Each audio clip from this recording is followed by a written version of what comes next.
शांति श्रृंखला भाव गंजाम वकिल संघर निर्वाचन शेष हो जाइछि। गंजाम वकिल संघर 1583 जन आईनजीवी योग्य होइतिबा बेले 1389 जन मतदान प्रक्रिया रे शामिल होइथिले।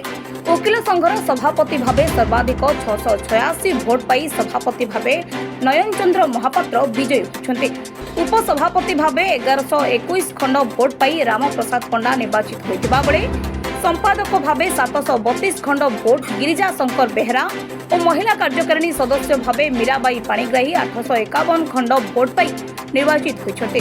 पुरुष कार्यकारिणी सदस्य रूपे प्रभात पात्र, मनोज नायक, प्रभात कुमार नायक, अनिरुद्ध कुमार पात्र, निरंजन बेहरा, राजेश राउल निर्वाचित होइछन्ते।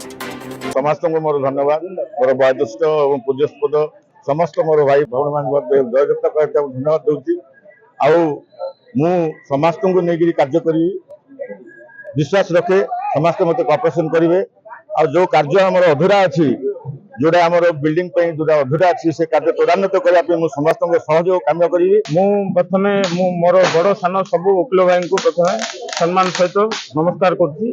जो मैंने मत प्रबल भोट रे जीते से समस्त को हृदय सहित नमस्कार करुच्ची। मु बार समस्त बड़ सान भाई समस्त को धरिकी बार कि उन्नति हम से ये कर